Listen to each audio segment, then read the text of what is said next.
Yeah.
In this video, we address issues regarding self-defense techniques, dealing with unarmed attackers. The Krav Maga system defines self-defense techniques and differentiates between self-defense and fighting this way. In self-defense techniques, the attacker has committed himself to a particular hold or catch. It could be by grabbing the hair. It could be by choking someone, whether the choke comes from the front, the side, or the rear. It could be by a headlock, a variety of headlocks from different angles. Bear hugs, whether the arms are free or whether the arms are caught inside the hold. It could be someone lifting you and trying to take you from point A to point B. These various attacks, including self-defense techniques that occur when you're down on the ground, comprise the Krav Maga self-defense system. How did this system develop is the important thing. In Israel, the idea was that the Israelis wanted to be able to develop an army that was a powerful fighting unit. They wanted to be able to do this in a relatively short period of time, to give people broad knowledge, to make warriors, to make people that could defend themselves against any possible threat. But the time was limited. They knew that they had to deploy their personnel for tactical reasons. And so they turned to a system of self-defense that could be taught quickly, that could be learned quickly, and that could be retained with minimal practice and review. The Krav Maga system was born in the Army based on their needs. And how do we find the responses? How do we build people quickly to deal with problems? Is we look to see what their instinctive response to danger is. And perhaps the best way of addressing our approach to self-defense is to take an isolated series of exercises to point up our approach and how we deal with problems within each exercise. I'm going to use Michael for this purpose.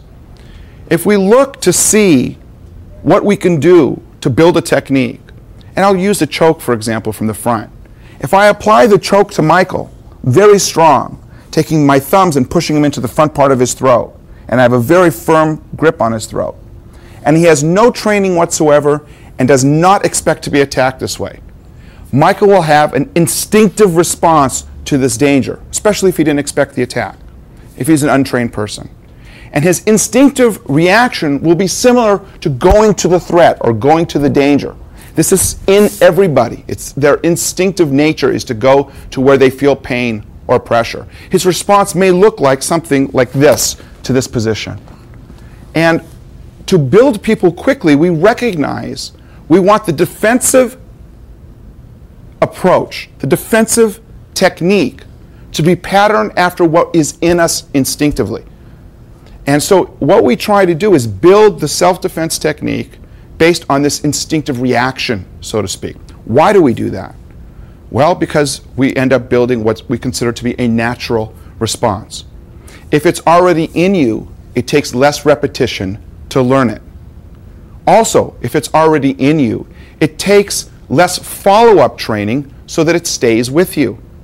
And certainly the most important characteristic for us is that under the stress of a real-life attack, when someone is trying to break you or hurt you or even kill you, that which is instinctive inside you flies from you. If you learn something that is far away from your instinctive response, most likely you will shut down or freeze in a time of need. So taking this particular example of the choke, what do we do with the instinctive response of going to the hands? We build the self-defense technique after that first movement. So now that I make this attack on Michael, how do we take that pattern of movement and put it into an exercise or a technique? This way. From this position, I'm catching him the same way. From here, Michael makes a movement that has the same initial components as the instinctive response. But we call this a plucking defensive principle, where we are raking or plucking the hands away from the throat. Why? First of all, we look to see in every situation, what is the danger? In this particular circumstance, the danger on Michael's throat were my hands pressing into the throat. We knew that there was an instinctive response to this danger, and we knew, by the way, that we had to deal with the danger first, because permanent damage or injury can be inflicted in mere seconds. So that our approach first is to eliminate the danger using the technique that's closest to our instinct. Michael did that with his plucking response. But that's not good enough for us, because we understand that there can be variations in the attack. For instance, you saw me grab Michael with my arms in a relatively straight position.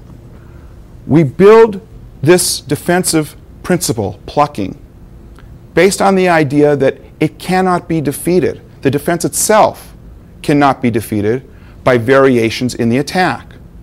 So you saw me attack Michael with straight arms. We understand that people sometimes will attack us with bent arms. And it would not make sense for us to have one technique for straight arms and one technique for bent arms. Because by the time you figure out as a defender, hey, are the arms straight, are the arms bent, you're thinking too much and you're not reacting. So we pick the principle, this plucking principle, that applies to the most scenarios, the most variations, and we test it. Will this plucking principle work when the arms are bent? From this position, I'm attacking, and from here we see that this plucking principle works when there's a variation in the given attack.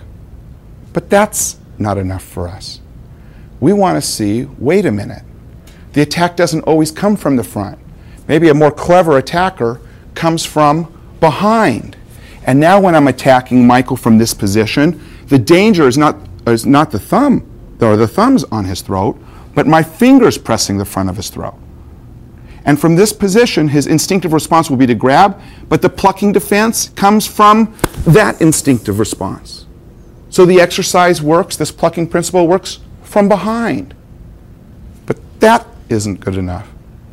We want to make sure that we have a defense 360 degrees around us, from any angle, from any position. Does this plucking principle work if the attack comes from the side? From this position, I'm grabbing Michael now from this side position, and from here, he's making the same type of plucking principle defense based on what his instinctive response would be. So the defensive maneuver, we take a look and we see what is our instinctive response to the given hold or catch. How do we eliminate it in the shortest, fastest way using a natural reaction, a defense built from a natural reaction. The next issue we want to address in examining the approach to self-defense in the Krav Maga system is the issue of not just dealing with the most immediate danger in a given attack, but dealing with all potential danger.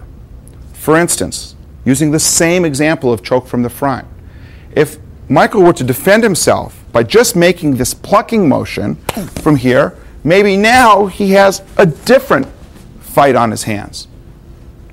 So the idea is wait a minute, is it possible for us as early in time as we can to deliver a injury-causing or a powerful counterattack that will at least stop any future or potential danger that lies next in the order of sequence, so that we know something about the person who is attacking us with a choke. We know that that person, the attacker, must also have balance. We know that that person will be standing with his legs at least as wide as his shoulders, or their shoulders, I should say. So from this position, we know that no one comes to attack you with a choke standing in front of you like this, from here, hiding themselves in the groin area or their feet close together, because this would be a very weak position. They must have a base, a foundation from which to function. So knowing that, we decide early on, well, wait a minute, if we're going to make a defensive movement from here, a plucking action, we're going to make a simultaneous counterattack. This counterattack will deal with or shock the person that's attacking us enough to stop any future attacks, to stun him so that we can continue with additional counterattacks so that all future or potential danger down the road is dealt with immediately. So we combine the self-defense movement with an immediate counterattack. So the technique grows. From the front, what are we doing? From this position, from here, Michael giving, from this position, an immediate counterattack. Look from this angle. Because my legs are wide, as Michael defends, he's sending his leg straight up, which catches the underneath of my groin, causing me at least an initial stun, at the very least. And Michael then can follow up with appropriate counterattacks, take me down, control, or just simply leave the scene. The issue here is eliminating not just the first danger that was around your throat, but the person dealing with the attacker, not the hold that the attacker is making, but dealing with the attacker to enable that person to continue to cause you danger or damage. It is extremely important that our training is realistic. It must be safe on one hand and as realistic on the other hand as possible. It is also true that we must know how to operate from varying states of readiness. For instance, if I'm at a distance from Michael and I want to attack him with a choke, and he sees me, and he's aware of me, and I come at him to choke him, from this position, he should not let me get to him to choke him, despite the fact that he knows a good choke defense.